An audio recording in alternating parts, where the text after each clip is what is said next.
Welcome to Heal to Heal with E. James podcast. On this podcast, my guest and I will discuss topics and ways to help us to heal in every area of our lives. I believe that everyone can live a life that is happy, healthy, and whole. So I'm on a mission to help people to deal, heal, and fulfill.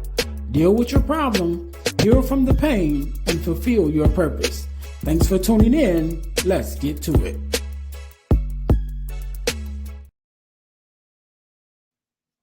Hey guys, real quick, before we jump into the episode, I need you to do the 3 S's for me. What is that? First of all, I need you to subscribe to the channel so that you don't miss an episode of our podcast. Number 2, I need you to share it with your family and friends. Don't keep it to yourself. Share it with someone else. Lastly, I need you to say something. Leave us a comment. Let us know how we're doing. Let us know what you want to see from us, what you like, what you don't like. We are open to your suggestions. We want to know everything that you want to let us know about the podcast. All right. Now, get back to the episode. All right. Welcome to the Deal to Heal with E. James podcast. I am your host, Ernest James, and I believe that everyone can and should live a life that is whole, healed, and healthy. And therefore, I'm on a mission to help people to deal, heal, and fulfill, to deal with your problems, heal from the pain, and to fulfill your purpose. Thank you guys once again for tuning in to the Deal to Heal with E. James podcast. If you haven't already, make sure that you listen, like, subscribe, and share to our podcast on all of our podcast listening platforms. Also, make sure you guys are checking us out on our new YouTube channel, which is the Deal to Heal Podcasting Network, where you will find the Deal to Heal with E. James podcast. But not only will you find the Deal to Heal with E. James podcast, but you'll find our sister podcast, which is the Girl Dad Discussions podcast. Again, that is on our YouTube channel at Deal to Heal Podcasting Network. Make sure you guys go there and check us out. Also, our product of the week. As you guys know, we are a self-sustained podcast, and the way that we stay on the air is by bringing you amazing products for you to purchase. And so our product of the week is our Purpose Journal, as well as our Purpose Planners, which both can be found on Amazon, because I believe we should journal in order to remind ourselves where we've been and where we are, as well as plan for our future. So you guys can get your copy of our Purpose Journal and our Purpose Planner from Amazon. The links will be in the description of this podcast. Also, there's other great information that's in the description as well. So make sure when you're listening or watching the podcast that you go to the description and check out that information. All right. So today, just like any other day, we are blessed with the guest, Miss King. How you doing? I'm doing well. Thank you for asking. How are you, sir? I am good. First of all, let me say thank you for being here, because you could have been doing anything else with anyone else, but you're here with me and my listeners, and we definitely appreciate it. And so we're going to jump right into this thing. Do me a favor, introduce yourself to my audience and tell us a little bit about who you are and what it is that you do. Yes, sir. Me. Hello. So my name is Tasha King. I am an entrepreneur / substitute teacher. That's my 9 to 5 right now. Keep the lights on. I'm really passionate about talking about childhood trauma, the ups and downs, the struggling, with is the lights gonna be on today? Do I need to eat a mayonnaise sandwich tonight? Like I like to have those topics that some people find uncomfortable to talk about. I am passionate about my walk with God and His Son Jesus Christ. However, I don't infringe upon anybody's right, free will.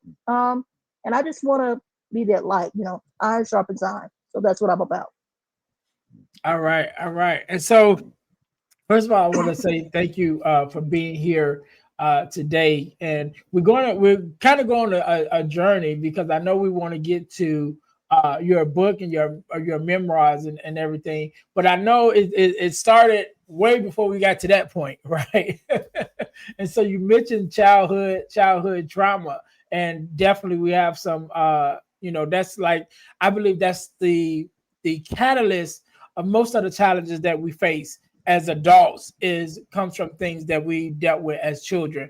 Because once we get into our adulthood, we pretty much don't have a lot of new issues or new challenges. You know what I mean? We're kind of in autopilot by then, but our personality, our decision making, and things that we learn to do it's all pretty much stemmed from things that happened to us when we were, in our childhood and how we processed it then, and then we just kind of continue to process that same way. And so, start just share us a little bit about your story because you you start off with talking about your childhood traumas and just so let's just start from the beginning, where you feel most comfortable, and then let's just go from there. Absolutely, yes, sir. So, I was born with a disability off top. So, I'm born with a disability called congenital scoliosis. In layman's terms, that basically means my back, my spinal cord here, isn't straight. Basically, I like to say my back is shaped like the capital letter S. So that was already a problem. Off rip. I'm also black when it comes to certain races.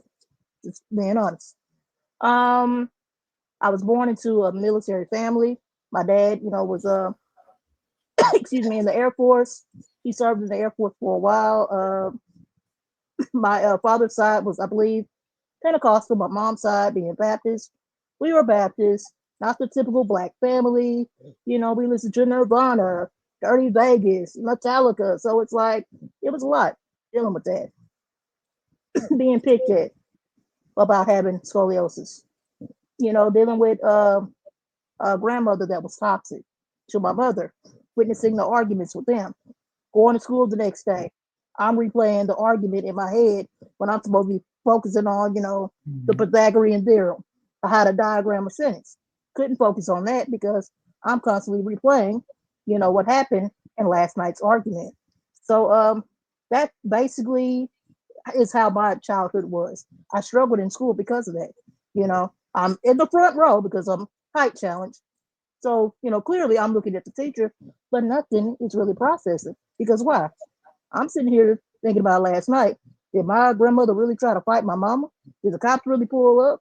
Was everybody really outside watching the cops come to, the apartment or whatever, whatever? So I dealt with a lot of that throughout my childhood. And you know, it triggered me as an adult. And I just got to a point where I was like, we got to break this generational cycle because this has to stop. Somebody has to take a stance and say, you know, if you don't fix what you went through as a child, bye bye. It's going to show up in your adult life through alcohol, being hypersexual, or something like that. Hmm. Yeah, yeah. And I want to touch on some things, especially in this era where bullying is not new, right? I was gonna say in this area of bullying, but it's not new. It's been around, right? Hmm. Right. And so with you having scoliosis, right? Yes, If I sir. Yes, sir. make sure I said it right. With you having I believe and I know a lot of times our first bullies is our family members, right? Oh, And so come I on. I have eight siblings myself. I'm the oldest of the boys, Aw. but I have three older sisters, and then I have other siblings under me. So I definitely know for a fact that our first bullies usually come from our family, And so you mentioned about having a toxic mom. Are you a only child, or did you have other siblings? And how was those relationships with your siblings when it came to teasing or bullying and things of that nature? Okay, awesome question. Yes, I do have other siblings. So between my mother and father, which to be respectful but however honest, the man who raised me is not my biological father. He is, aka the stepfather, but however, he's a man that I knew as my father for birth. But between them as a mixed family, it's five of us. And yes, I did deal with, bullying within my, relatives, family, whatever. But I have to say, if my mother and father caught wind of it, baby, come here. Like I said, I come from a military house now. So not only did we get our butts smart, baby, you gotta bend over and count them legs. One, two, I'm gonna be good about three. It was a whole lot of that going on. And even though I had a disability, I got my fair share of getting my butt whooped. But yes, I dealt with that. within my family. And but like I said, my parents didn't play that, so I do have to highlight them for that. Yeah, yeah. And I didn't necessarily come from a military family. My dad was a jet mechanic. Mm-hmm. So he was but he wasn't, by the time that I can remember, he was out of the service. Mm, By the time I, could remember my earliest memories, should I say, he was already out of the service and, you right. know, doing other things. But I do remember that, and I do remember seeing the pictures and things from, when he was in the service and the jets and things like that. So, thank your family for their service. I always like to make sure I say that, because it usually goes within the family. There's generally there's more than one generation of servicemen and women that have served in our military that's in our family. So definitely some in mind.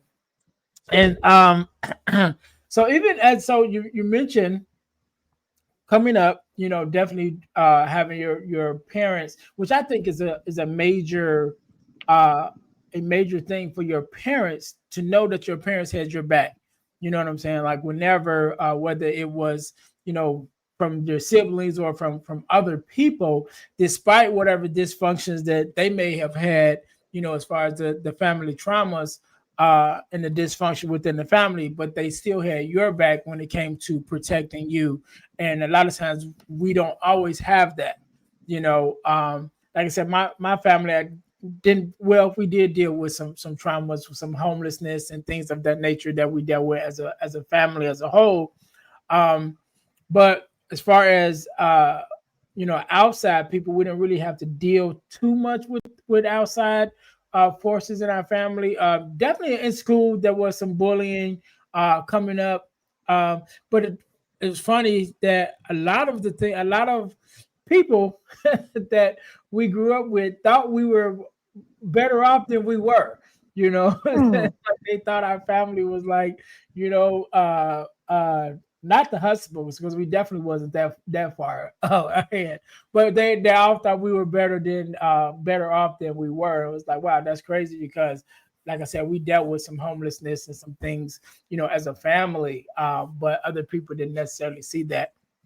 But so as you begin to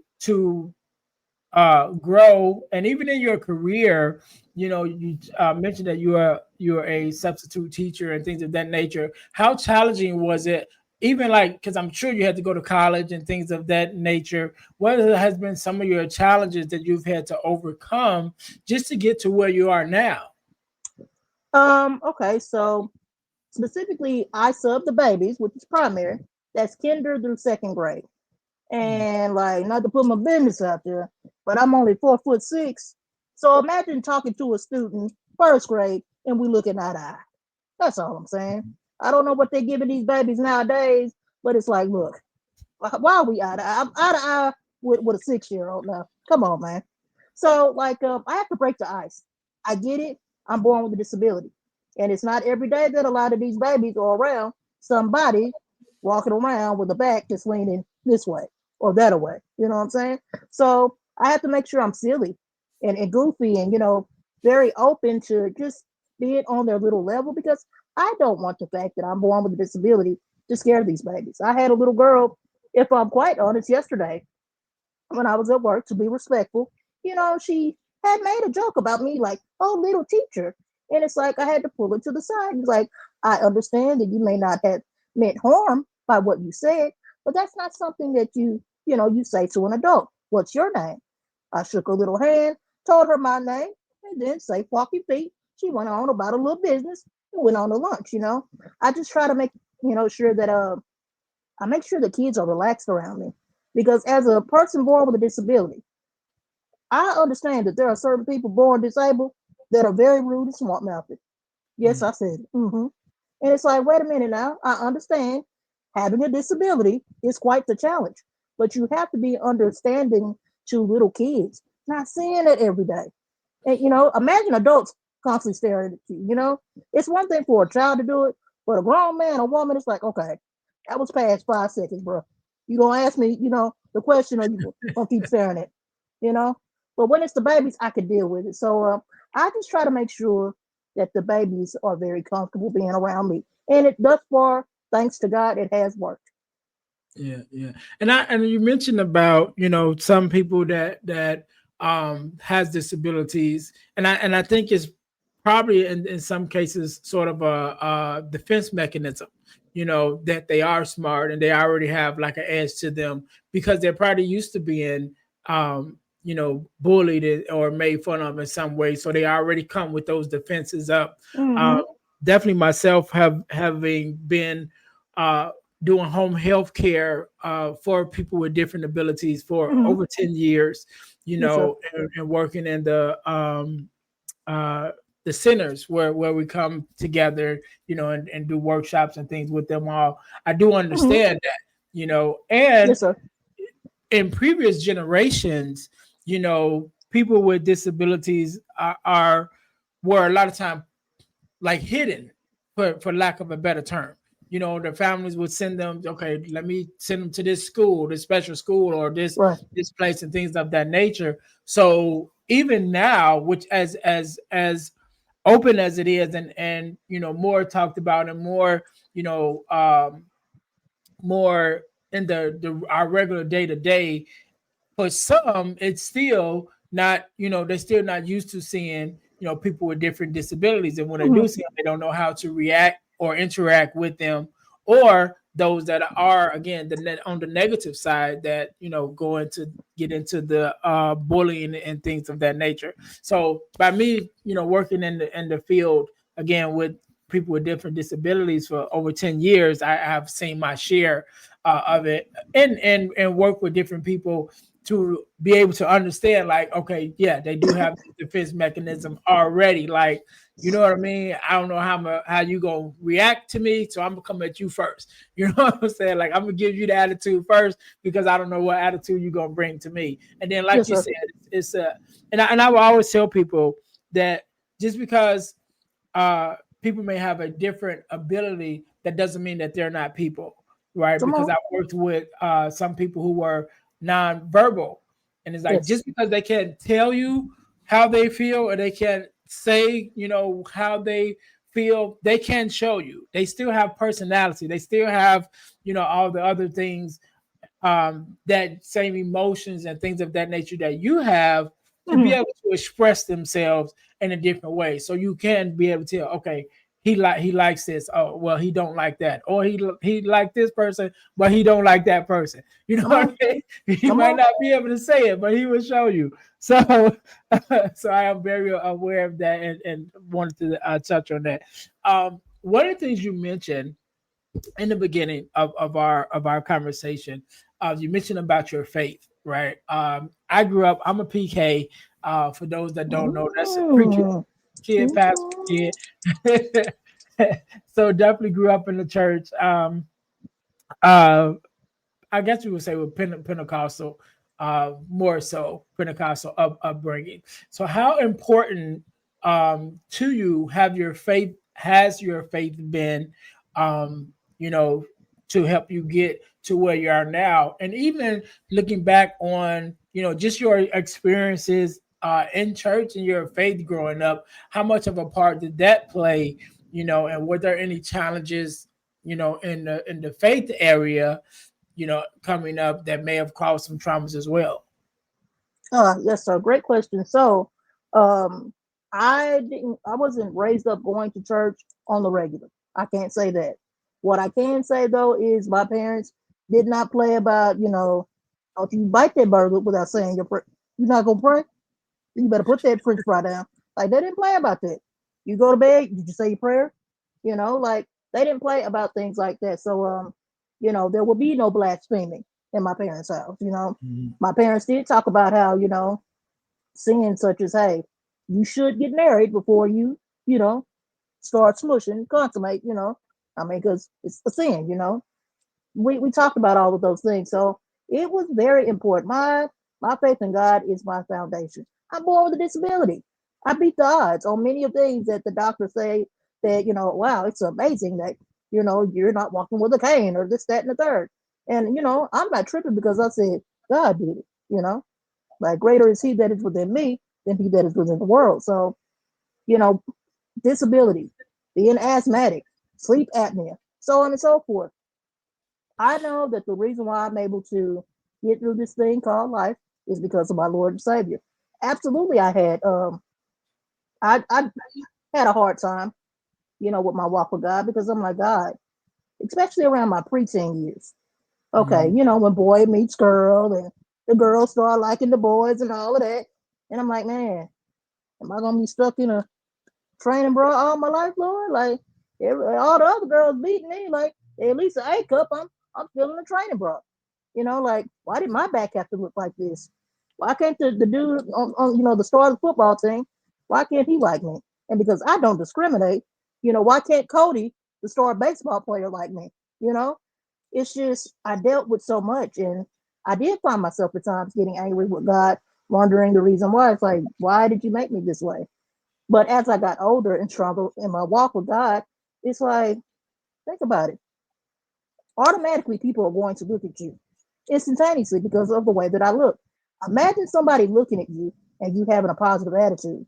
Imagine somebody looking at you and they see God within you because of the way you appreciate life, with the way you're able to tell people, hey, walk by faith, not by sight. Don't give up, take it one step at a time in the name of Jesus, while, respecting everybody's free will. Because heavy on the fact that a lot of people say they believe in the Lord, and it's like you're saying it with your mouth, but your heart posture is all the way messed up. Not to start preaching or nothing, because you a yeah, PK, so you know about that. yeah, But yes, my relationship with God is my foundation. If it had not been for God, me sitting here right now would not be the thing. I'd be locked up somewhere in some, insane asylum or something like that. Yes, sir. yeah, yeah, definitely. And feel free to. I am one on my podcast, even though this podcast is not a religious podcast, should I say, but it is Hmm. because I'm religious and I'm the host. So so it's like as a speaker going into different spaces, one of the questions that we're always asked is like, well, how do we talk about Jesus without talking about Jesus, All when right. we're in different spaces? And it was like, well, if he's a part of you and he's in you, you don't have to necessarily talk about him. Just in the way that you live and the way that you present yourself, is a testimony of who he is, and the position that he holds in your life. Like you said, sometimes we say that we are, followers and different things, but the way, our heart posture, the way that we treat one another, the way we talk to one another, a lot of times, shows something different. Yes, So sir. yes, so I'm definitely open to talking about faith. Um, but to get into this next part, we talked about, your upbringing, we talked about some of your traumas, and what led you to want to write, a memoir, and how challenging was that to even begin to, work through your memory and work through the things that you wanted to include in the book. And you mentioned it earlier, even earlier, about breaking generational curses. And so how important was all of that when you started this journey to even begin writing your memoir? Yes, sir. So as I got older, I'm now a woman that is in my 30s. Um, I just started to realize that not only am I the oddball when it comes to being born with a disability, but there are just certain things that I personally I don't get down with. Now I'm not looking down my nose on anyone, but heavy on the fact that God offers free will to us all. You don't have to go roll up that left hand cigarette, baby. You chose to do that. So because Mhm. you don't have your coins, now you're trying to ask me to help you with a light bill, and I told you no. Now you are in your feelings. That's a personal problem. So now I have to be, all these negative names just because I'm learning the power of the word no. It's called budgeting, managing, and saving. Shout out to Dave Ramsey Solution, on YouTube, and so many other financial gurus. Like, come on now, baby, I want a Bugatti, okay, but I can't afford it. Okay, I want to stay in a mega mansion with a triple garage, but I can't afford it. So if I can't afford it, what I'm not going to do is going to get myself, in debt with other people, and then you get mad because somebody's saying like, dude, but you still owe me $50. Now you coming back to me for another $50. Hey, no, you still in debt. Pay your balance off, homie. So now because I'm saying that, I'm stuck up, rude, and everything else, like, I've noticed that certain people that I'm related to have a problem with that. It's like budget, manage, save. Iron sharpens iron. If I'm asking you to help me with something and then you have all the excuses in the world, but as soon as you need help, I'm sitting here, oh, well, that person has kids, or I understand, people go through things in life. Oh, I'm understanding you. But when it's me, you have excuses. No, I can pray for you. I can offer you some videos on good old YouTube that you can look at to help you get yourself together. But as far as you digging in my pockets, that's a negative. Okay. So I noticed that. The heavy drinking and drug addiction and things of that nature, the hypersexuality. Look, I think homie over there is fine too. I love the six pack. He's very chocolatey, but that doesn't mean that I need to go over there and do a one night stand with him because everything that glitters isn't gold. I mean, some of us have seen the movie Temptation, right? By Mhm. Tyler Perry. We know how that ended for a girl. You know what I'm saying? So it's like you have to be able to have self control. And because I am about having self control, now I'm weird, I'm awkward, and oh my goodness, like I'm gonna live my life. Well, baby, if you think being promiscuous is living life, then do your dance. But for me, my body is a temple made by God. I'm not about to have every man thinking he can have his way with me, all because that one has a six pack, that one has an accent, that one has a point to his name. Like, no, I want God to lead me to a man that is meant for me. Okay? Like, I'm not perfect by far. I like me a fine man just like the next one. But fine is not enough. Do you believe in the Lord? And not with just your the words of your mouth, but through your actions. Now I want a man that can help me build a strong relationship with God because I'm saying that now I'm a square. Certain people that I'm related to looking upside my head.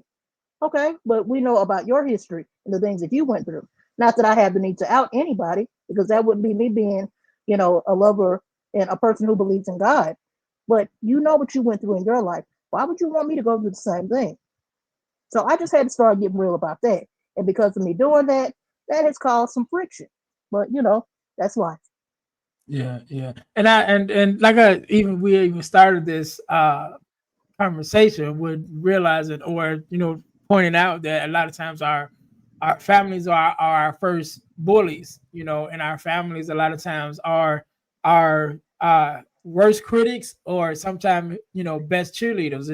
It's like that seesaw, and then it changes over time. They might start off on as a cheerleader and then turn into something else as it goes on. Mm-hmm. But as you were started writing your memoirs and really kind of diving into it, what was the posture going into it? What is it that you want the reader to get from your story? Okay, so first thing first, when I started writing my memoir, I went to God in prayer and I was like, Lord, when I write a story about my life, I don't want this to be a bashing session. I don't Hmm. want this to be about, she did me wrong and he did me wrong. And like, it's not about to be about that.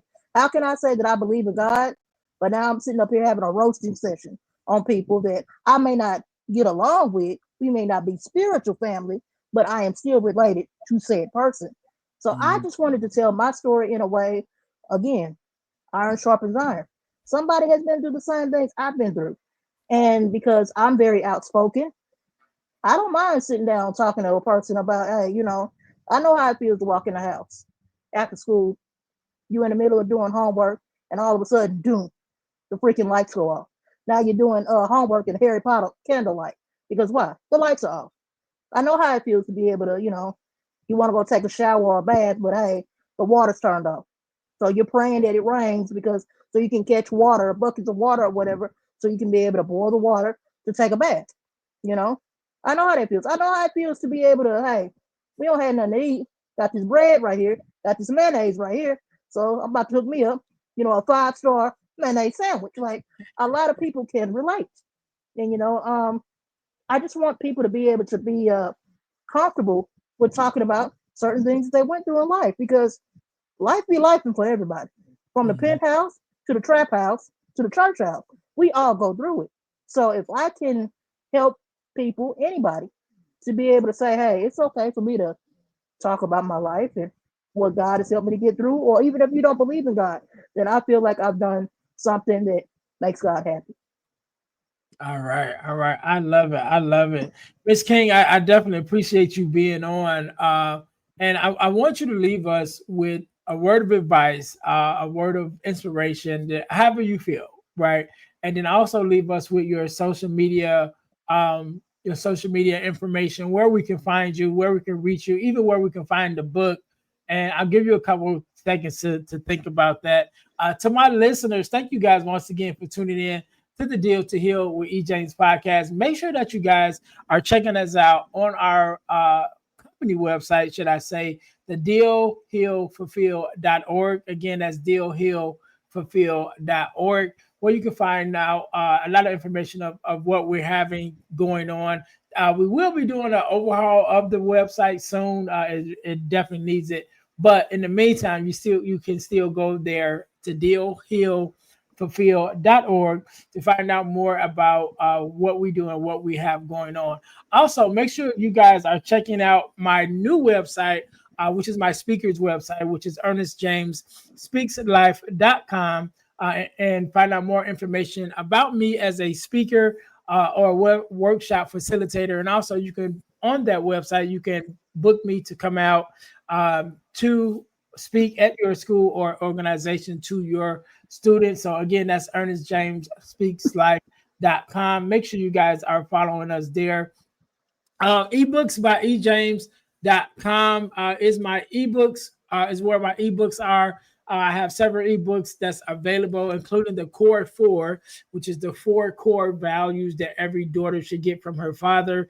We talk about that ebook on the Girl Dad Discussions podcast when I talk to other girl dads. But there's also the From Males to Men, and one ebook that I'm very happy about that I have out that's doing very well is Forgiving Me, the 4-step guide to self forgiveness. That is also available at ebooks by ejames.com. Make sure you guys go there to check out our ebooks and our inspirational t-shirt line, Deal to Heal Tees. That's deal, the number two, healtees.com.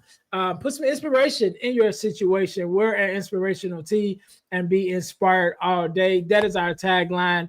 So make sure you guys go there to check out our inspirational t-shirt line, including our podcast merch, which is our t-shirts with our podcast logos on it. There was one for the Girl Dad Discussions podcast, as well as the Deal to Heal with E. James podcast is also there.